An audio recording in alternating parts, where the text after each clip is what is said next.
আল্লাহর আইন কায়েম করা আমাদের জন্য সবার জন্য কি ফরজ। সেই আল্লাহর আইন কায়েমের জন্য জামাত ইসলাম চেষ্টা করছে। তো সেই লক্ষ্যে এবং আল্লাহর আইনের পাশাপাশি সৎ লোকের শাসনও কায়েম করতে চায়। আজকে আমাদের দেশে দুর্নীতি, অন্যায়, জুলুম, চাঁদাবাজি দিয়ে দেশটাকে নষ্ট করে ফেলছে আজকে নেতারা, তাই না? আজকে এই দেশ শেষ করে ফেলছে না, আমাদেরকে শুধু ধোঁকাই দিয়ে গেছে। এই 55 বছর যাবত তারা অনেক প্রতিশ্রুতি দিছে, কিন্তু কোনোটাই রাখে নেই। হাজার হাজার কোটি টাকা অবৈধভাবে উপার্জন করে দেশ থেকে বিদেশে নিয়ে গেছে।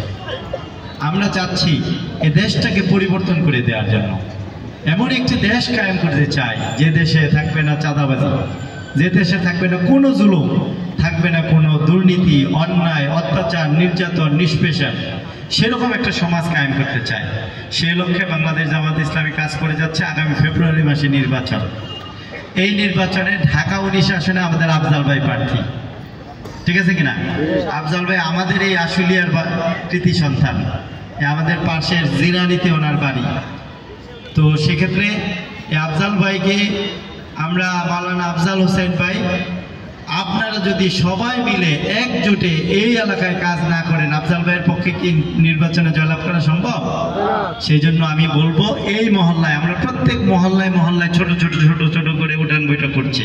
উঠান বৈঠক অনেক বড় করে করতে যাচ্ছি না, ছোট ছোট করে করতে যাচ্ছে।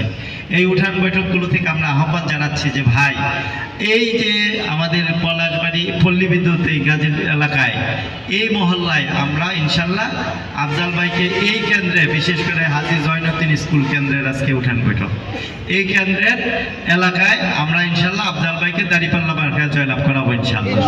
সেই লক্ষ্যে আপনাদের উপর দায়িত্ব রইল। আমরা চাই আপনারা অন্য এলাকায় যারা আত্মীয় স্বজন বন্ধু বান্ধব আছে তাদেরকে তো বলবেনই, এর পাশাপাশি এই মহল্লার প্রত্যেক মানুষকে, যারা এই এলাকার ভোটার, সবার কাছে দাঁড়িপাল্লার প্রার্থীর পক্ষে আপনারা যাবেন ইনশাল্লাহ।